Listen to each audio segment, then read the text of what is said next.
What's up, everyone? AJ Legend back here with another review, and I got a partner this time. BMX Stream here, and we're going to talk about Split. And well, oh my god. Well, I have now seen this movie at least about 3-4 times now, and I can honestly say this is the movie that got me into M. Night Shyamalan Ding Dong.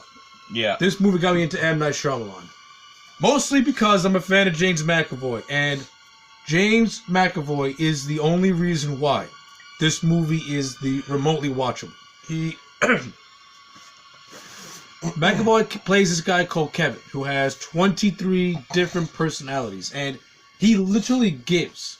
Like, we don't see all the personalities, right? But for each personality we see, every single one has a different voice, a different way of speaking, a different style, and what they do. A totally different persona. Exactly, and McAvoy is such a talented actor that he makes every single one of those characters stand out. It's amazing. The three main ones are Patricia, the British woman, who is probably the creepiest of them all. Right. We have Dennis, the OCD guy, who is the weirdest of them all. Definitely. And you got Hedwig, who's like a 9-year-old kid who's like the funniest of them all. Oh yeah, definitely. Yeah, I agree with that.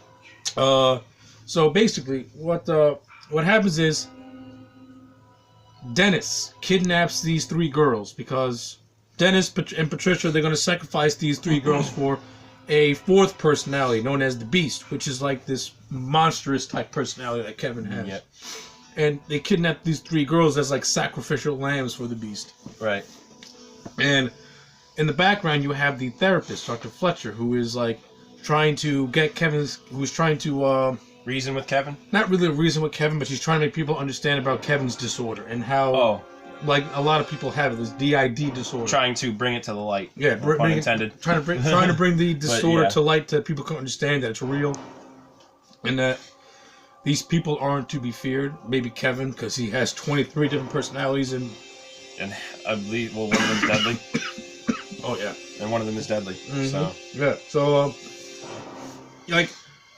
The story can be confusing at times when you're trying to follow it, especially when they start going to the science of it. Yeah, I found it can be extremely convoluted. But like when the movie's focusing on this claustrophobic, tension-filled hostage type movie, that's where it's at its strongest. Definitely. You have the 3 girls who are held captive, and they have no clue what's going on. They got this random guy who pops up now and then who's like, he tries to he tries to get a girl naked and have him dance for her. Yeah. Yeah. He's not a pedophile, by the way. He just has a very unhealthy obsession. So that would be Dennis. Yeah. I think he's not really a pedophile, so just in a way. No, he doesn't really touch them. No, he just likes to watch younger women dance naked for him. Which if you're a grown man, you should not be doing that because you have issues. Some issues, definitely. Yeah. Oh, totally. Yeah, so the acting in this movie, aside from James McAvoy, everyone else did a good job. Anya Taylor-Joy plays Casey Cook, she's very hidden. Sort of, for lack of a better, she's very what's the word I'm looking for? Unpredictable. Not unpredictable. Like she's very reserved. She has a tortured past, Of course. There's a series of flashbacks that pretty much confirm she's a victim of child abuse by her uncle. Yeah. And it kind of shows, too. There's certain scenes where, like, when she tells that girl to pee on your pants, Yeah, pee on you. Pee on yourself, yeah. Like, she knew from her experience, like, if you do stuff like this, and your attacker or the aggressor is going to back off a little bit. Yeah. Since Dennis had OCD, that's gonna obviously affect him. So and not only that, and that's what we find down those flashbacks that she has survival tactics because she was, her dad and her uncle took her out hunting. Of course. So she knows these things. Yeah. Which makes her a pretty good character as well. Definitely. And it also makes the other 2 just complete. Well, the blonde one is just oblivious. The blonde one just plays out the stereotypical blonde. Not really. It's not really stereotypical blonde. She's the one who thinks that fighting back is the way to survive. No. And then you got the brunette who just wants to get the hell out of there. Yeah. She'll go with any plan as long as she's not harmed and she's out. So like the dynamic with the 3 girls I thought was really well handled. I thought it was pretty good. They're good actresses. They did fine. Yeah. Betty Buckley, who played Dr. Fletcher. I thought she was fine in the role too. Definitely. I can't say any more good things about James McAvoy. Every scene he's in, he steals. He acted the shit out of this movie. My God. Oh my God. This man should have got like he should have got Oscars. He should have got nominated. Academy Awards. This guy put on a fantastic performance as the Horde, as the movie says. Definitely, I'm surprised why he wasn't nominated for like an Oscar, an Academy Award. And I like how this movie has a psychological. It's like it's a psychological thrill. Yeah. It has a lot of good scares in it. It's got good suspense. It's got good build up. I think it has a very, very satisfying payoff as well. Hell yeah. Especially when we see the Beast fully come in. Yeah. And he just goes completely insane. Yeah. Kills the 2 girls. Kills the doctor. Right. I mean, the Beast. The Beast, the fourth incarnation of the 24th personality identity, it literally is like a monster. I mean, like he doesn't transform into one per se. No. Well, like you see these little changes. You see his veins protruding out of his skin. You see his eyes start to turn blood red. Yeah, he develops strength, I think, which is the equivalent of like 3 times like a human strength or something. He can bend really, really. The man bent steel in half. Yep. Like he literally bent the bars.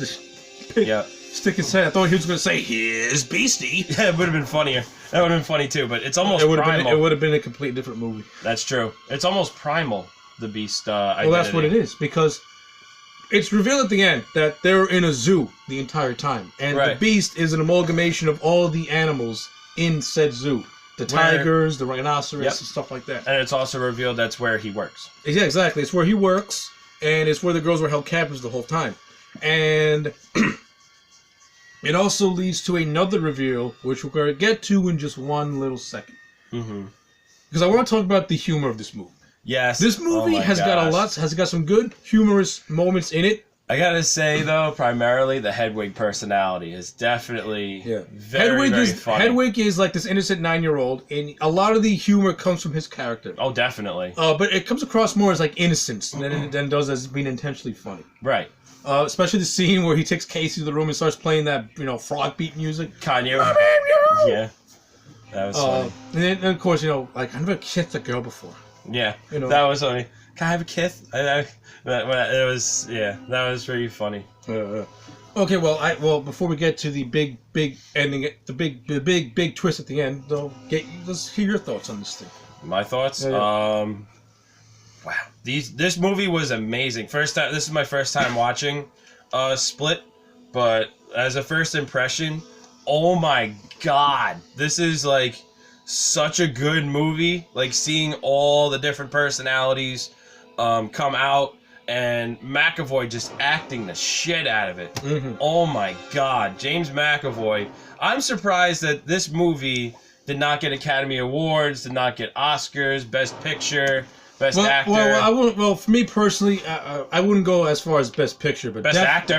Definitely Best Actor for McAvoy. Best Actor for McAvoy. Steals every scene he's in. I can't stress how good this man is in this movie. Most definitely. If McAvoy was not in this movie, it would have failed miserably. Yeah. He holds the whole thing together. Oh God, I'm gonna use a really crappy example, but let's say they put Jesse Eisenberg in there, it would not be half the movie that this is. First off, why would you want Jesse Eisenberg in general? I'm just throwing out a general example. No, a general example is an actual good actor. Oh yeah, not like a Riddler type person. But anyway, point is, James McAvoy made the movie. He made the movie as good as it was. I think as AJ said, I think if it was anybody else, I think this thing would have flopped. Oh, I think it would have totally flopped. All right. Now, of course, there's a lot more to talk about this movie, but we all know what the big thing about this movie is.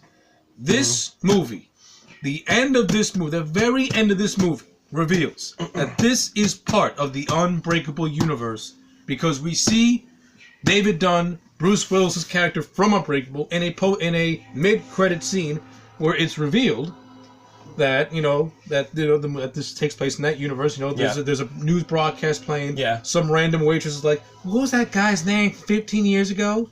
Yeah. Bruce is like, "His name was Mr. Glass." Mr. Glass. She goes, "Oh yeah, Mr. Glass." And then Bruce Willis, with the most iconic pose ever, just sits there, whatever.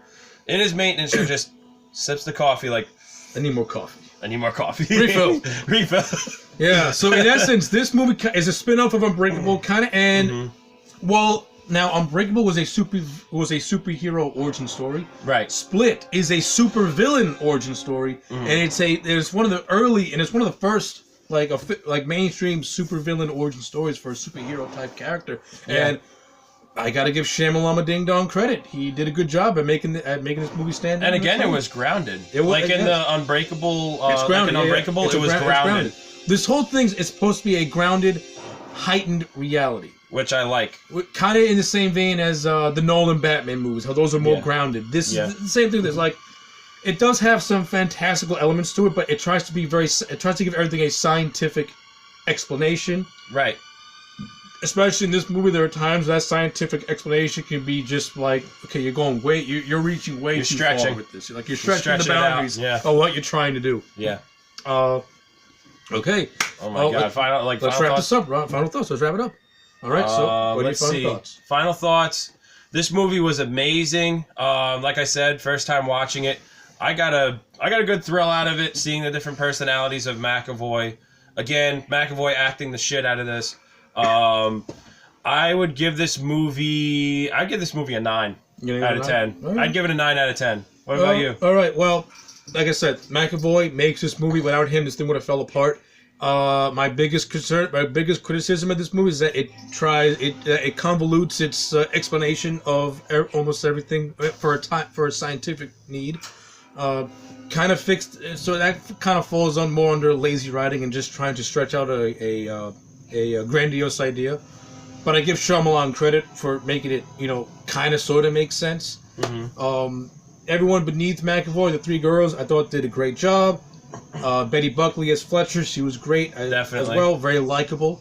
Definitely. The psychology of this movie works, the suspense works, the pacing is great. This movie's never boring. Definitely. You're always on the edge of your seat. You want to know what happens next. Yeah. Some of the best scenes is when Dr. Fletcher is talking to Dennis disguised as Barry, and those scenes are so tension-filled. They really are. You cut the tension with the knife. Yeah. The music in this movie is fantastic. Well done. Oh, yeah.